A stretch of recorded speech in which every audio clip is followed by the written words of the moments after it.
மாமனார் பணத்தை, அதாவது என் தந்தை பணத்தை பயன்படுத்திக் கொண்டு தேவையில்லாத விஷயங்கள் மூலம் குடும்ப மரியாதையை தாவைக்க தேர்தல் மேலாண்மை பிரிவு பொதுச் செயலாளர் ஆதவ் அர்ஜுனா கெடுப்பதாக தொழிலதிபர் மார்டினின் மகன் ஜோஸ் சார்லஸ் குற்றம் சாட்டியுள்ளார். இதுகுறித்தான விவரங்களை செய்தியாளர் வினீஷ் சரவணன் வழங்கிட கேட்கலாம். வினீஷ், வணக்கம். மேலும் விவரங்கள்.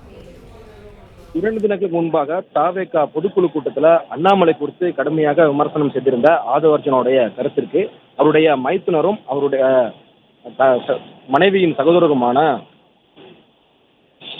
ஜோஸ் சார்லஸ் தற்பொழுது ஆதவ் அர்ஜுனாவுடைய கருத்திற்கு தங்களுடைய கண்டனத்தை பதிவு செய்திருக்கிறார். பாஜக மாநில தலைவர் அண்ணாமலைக்கு எதிரான ஆதவ் அர்ஜுனாவுடைய இந்த கருத்தை எங்களது குடும்பத்தின் நற்பெயருக்கு களங்கம் ஏற்படும் வகையில் அவர் பேசியிருக்கிறார். இதற்கு காரணமாக அவருடைய மீது சட்டப்படி நடவடிக்கை இருப்பதாகவும் குறிப்பிட்டிருக்கிறார். ஆதவ் அர்ஜுனாவின் பேச்சுக்கும் எங்கள் குடும்பத்திற்கும் எந்த தொடர்பும் இல்லை. அண்ணாமலை இதற்கு விமர்சனம் செய்த வகையில் அண்ணாமலையுடைய கருத்தையும் வரவேற்பதாக ஜோஸ் சார்லஸ் தன்னுடைய கருத்திலே குறிப்பிட்டிருக்கிறார்.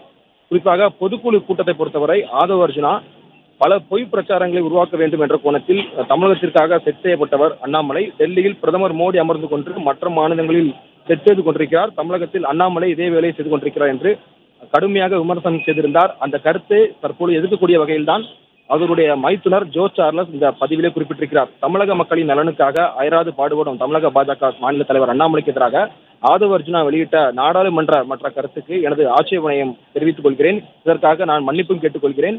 அவர் தனது மாமனார் பணத்தை, அதாவது என் தந்தையின் பணத்தை தவறாக பயன்படுத்துகிறார்.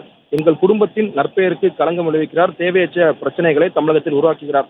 பிரசாந்த் கிஷோருடன் கூட்டணி வைத்து தனது அரசியல் மற்றும் நிதி பேராசையை பூர்த்தி செய்ய சீரற்ற அரசியல் கட்சிகளில் சேருவதன் மூலம் அவரது முட்டாள்தனத்துடன் எனக்கும் எந்த தொடர்பும் இல்லை என்பதையும் அவரது செயலால் மேலும் ஏதேனும் விளைவுகள் ஏற்பட்டால் நீதிமன்றத்தை அணுகி எனது நற்பெயரை பாதுகாக்க தேவையான அனைத்து நடவடிக்கைகளையும் எடுப்பேன் என சார்லஸ் மார்டின் தன்னுடைய இந்த கருத்தில் பதிவிட்டிருக்கிறார். 2 தினங்களுக்கு முன்பாக தாவேகா பொதுக்குழு கூட்டத்தில் ஆதவ் அர்ஜுனா பல கடுமையான விமர்சனங்களை அண்ணாமலை மீது வைத்திருந்தார். அண்ணாமலை அதற்கு பதிலடி கொடுத்திருந்தார். அண்ணாமலையின் கருத்தை வரவேற்று பதிவிட்டிருக்கக்கூடிய சார்லஸ் ஆதவ் அர்ஜுனாவுடைய கருத்துக்கு எதிராக பேசியிருக்கிறார். தங்களுடைய குடும்பத்திற்கு நற்பெயருக்கு களங்கம் ஏற்படுத்தக்கூடிய வகையில் ஆதவ் அர்ஜுனா செயல்பட்டால் அவர் மீது சட்டப்படி நடவடிக்கை எடுக்கப்படும் எனவும் எக்ஸ்தல பக்கத்தில் குறிப்பிட்டிருக்கிறார். பிளே ஸ்டோர் மற்றும் ஆப் ஸ்டோரில் இருந்து பாலிமர் செயலியை QR கோடு மூலம் பதிவிறக்கம் செய்யுங்கள். செய்திகளை உடனுக்குடன் பெறுங்கள்.